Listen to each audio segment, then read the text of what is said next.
Hello, my name's Dr. Rob Yeung. I'm a performance psychologist and a coach at a consultancy called Talent Space. And I'd like to talk to you about networking and how you can build up your career profile.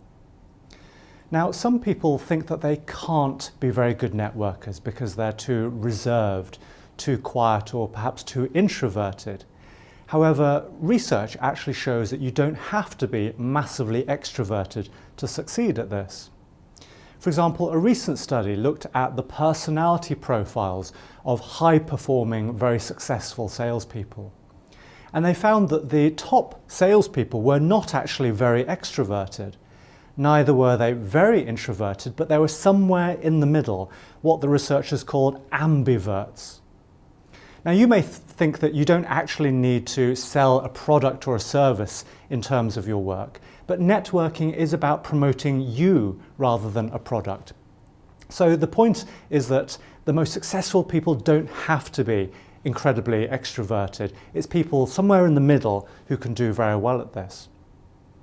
Now, the reason for this is that actually the most effective networkers tend not to be people who talk a lot, but people who listen, who take the time to understand other people and build relationships with them based on that.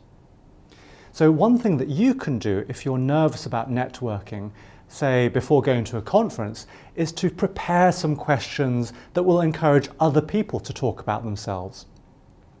So if you're going to a conference, you could ask people, what is it that attracted you to this particular event? Or if you've just heard a speaker giving their presentation, you could ask, what did you think about that presentation? And people generally like to talk about themselves as well. So of course, ask them, what do you do for a living? What do you enjoy about your work? And what sorts of projects are you working on at the moment? However, this mustn't feel like an interrogation. So if people should ask you the same questions and ask you what you do, then you have to have a good answer. Now, for example, I could, in response to the question, what do you do for a living, say that I'm a performance psychologist or I'm a psychologist working in business. But that doesn't really give you an idea of what I do. So a slightly better way of answering that question would be to say something like, I'm a performance psychologist, so I work with leaders and their teams, coaching people and running workshops on topics such as confidence, leadership, and how to get promoted. So by giving just a little bit more detail, you explain what you do and you promote your skills. But if someone should want even more detail, if they ask you what you're up to at the moment, it helps to think about the sorts of projects that you want to tell other people about. So rather than making something up on the spot, being flustered and perhaps minimizing what you say, it's worth thinking about 2 or 3 examples that you are pleased to talk about. For example, I might say something like, I'm a performance psychologist, so I've been helping a large accountancy firm recently. They've got a group of around 30 directors, so just below partnership level, and we're trying to work to improve their emotional intelligence skills so they can build deeper relationships with their clients. And we're doing this by building a number of 3-hour-long workshops for them.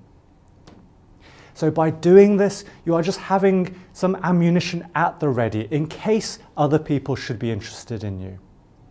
Now, I'm not saying that you should immediately tell everyone you meet what you do, but if people do show an interest, then you can promote yourself without making things up on the spot.